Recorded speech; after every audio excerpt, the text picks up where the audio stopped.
નમસ્કાર, મારું નામ મિહિર યોગેશચંદ્ર બામણિયા છે.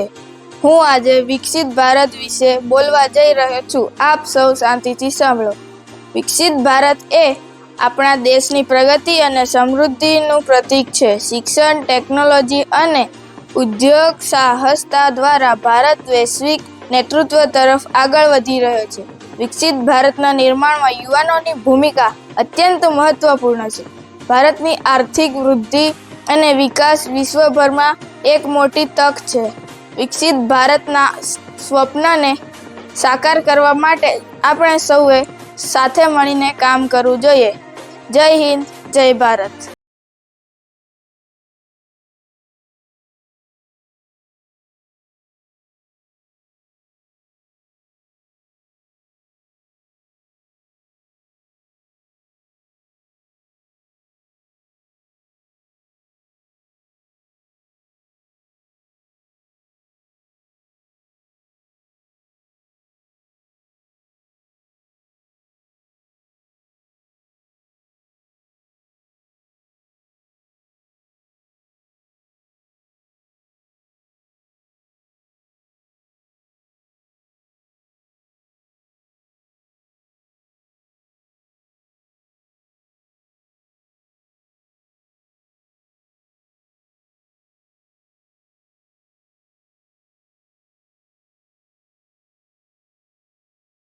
વર્ષ 2025ને વાર બુધવાર આપણે આજે આત્મનિર્ભર ભારત વિશે થોડું જાણીશું. કોરોના મહામારીએ મહાત્મા ગાંધીજીએ સેવેલા આત્મનિર્ભર ભારતના સપનાને સાર્થક કરવા પ્રેરણા આપે છે. તેના પરિણામ સ્વરૂપે ભારતના પ્રધાનમંત્રી શ્રી નરેન્દ્રભાઈ મોદીએ આત્મનિર્ભર ભારત યોજના શરૂ કરી છે, જેનાથી આપણું 70 વર્ષ જૂનું સપનું સાકાર થશે. આત્મનિર્ભરનો અર્થ.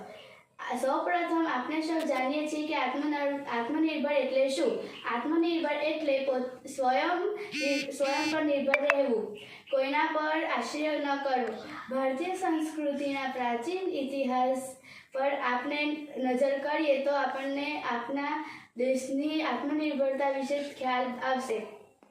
આપણે સૌ જાણીએ છીએ કે આપણો દેશ વિવિધ કલાઓમાં આગળ પડતો દેશ હતો. પ્રાચીન કાળમાં ગુજરાતના પાટણના પટોળા દેશ વિદેશમાં ખૂબ જ જાણીતા હતા.